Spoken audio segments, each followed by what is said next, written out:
Donc le truc d'après dans un camping-car, c'est tant qu'on roule, donc on a vu la partie conduite, une fois qu'on s'arrête, on passe dans la partie dite habitation, ce qu'on appelle la cellule, et là on fait appel à d'autres trucs, et le premier truc qu'on allume généralement quand on s'arrête, pour vérifier, pour checker deux trois trucs, ou même se mettre de la lumière, c'est ce qu'on appelle le panneau de contrôle. Le panneau de contrôle, c'est ça.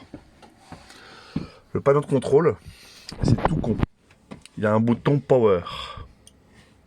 J'appuie dessus et là il est allumé. Je peux, sur le panneau de contrôle, constater mes niveaux de batterie de cellule, donc l'endroit dans lequel je me trouve, et aussi le niveau de la batterie du porteur. Le porteur, c'est le moteur. Donc la batterie du moteur, en fait, et la batterie de la partie habitation, le niveau de la batterie. Et ici, c'est le niveau de l'eau. De l'eau propre. Il n'y a pas de niveau de eau usée. Vu que les contenances sont équivalentes entre le réservoir d'eau propre et le réservoir d'eau usée, forcément, normalement, ce que tu as perdu là-dedans, tu le retrouves dans l'eau usée. Donc quand lui, il est vide, si tu n'as pas vidangé, l'autre est plein. Là, j'appuie sur information, le I, et là, je vois mes niveaux de batterie. Donc là, la batterie avec le panneau solaire, elle est full, parce que moi, il est jamais branché à la maison, là. Et la batterie du porteur, là, bon, il fait un petit peu frais, et ça fait un petit moment qu'il n'a pas roulé. Il manque une toute petite barre. Donc là, aucune inquiétude, évidemment. L'inquiétude, elle arrive à partir du moment où on est dans le rouge, hein, ou alors, voilà, juste le orange. Mais déjà, nous, on l'a jamais vu. Avec Caro, on n'a jamais vu le truc s'allumer en orange sur aucun des deux.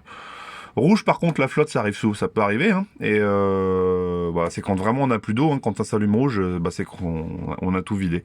Donc, en tout cas, il reste moins de 10 litres, quoi. Donc, moins de 10 litres, en gros, on est au bout, quoi. Le seul voyant qui va s'allumer là-dedans, parce que le panneau de contrôle n'est pas interfacé avec le panneau solaire ou quoi, le seul voyant c'est celui-là, c'est si on se branche sur le secteur, donc en camping ou autre, si on est branché au niveau de l'extérieur, je vous montrerai la prise tout à l'heure, ça c'est allumé orange. Donc toujours un petit check avant de partir de l'emplacement, de vérifier que tout soit ok au niveau des voyants, parce que si ça s'est allumé et qu'on prend le volant du truc, normalement, la rallonge va pas être assez longue, hein. Donc voilà, il faudra juste bien penser à vérifier le panneau de contrôle avant de partir. Si ça s'est allumé, c'est qu'il faut pas oublier de débrancher la prise. Donc ça, c'est pour la partie information, tout ce qui est niveau. Les autres, c'est l'éclairage. Donc là, on a un premier truc là où on éclaire les spots. De toute façon, vous verrez bien, c'est des interrupteurs, hein. Donc on allume là les spots ici. Donc là, j'éteins, je rallume l'autre. Celui-là, il allume que le petit spot au fond, au-dessus du matelas, voilà. Bon, il est paramétré comme ça, c'est bizarre, mais c'est comme ça, il allume que ça. Le 2, il allume rien. Le 2, il allume rien, mais par contre, il surligne les boutons bleus. Les boutons bleus qui permettent d'allumer les baguettes qui sont là. Merde, elle est là. Voilà, ici, là. Voilà. Et dans la salle de bain, il faudra mettre le 2 pour pouvoir avoir la lumière. Et donc c'est branché sur un rhéostat, donc je m'écarte un petit peu pour qu'on essaye d'avoir les deux, tac. Si je reste appuyé, la lumière elle baisse. Je reste appuyé, elle remonte. Donc voilà, et juste une impulsion, ça coupe. Voilà, et si je reste appuyé, donc ça c'est valable sur tous les boutons qui sont surlignés en bleu, celui-ci y compris, donc ça veut dire que là j'allume plein fer, et là si je reste appuyé, voilà, on voit que la lumière elle baisse, et je reste appuyé, et elle remonte. Permet d'éviter de se péter les yeux le soir si on veut vraiment avoir une ambiance un peu tamisée.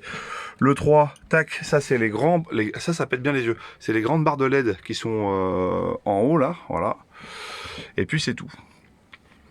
Donc j'ai rappelé, voilà, j'ai rééteint ici. On dit juste, c'est tactile, voilà. Ici, il n'est pas activé, ici, il n'est pas activé. Et ça, c'est le dernier truc, j'appuie pas dessus pour l'instant. C'est la pompe à eau. Pour avoir de l'eau dans les robinets, il faut activer la pompe à eau. Donc ça veut dire, d'abord, j'allume mon panneau de contrôle et ensuite, j'appuie sur la pompe à eau.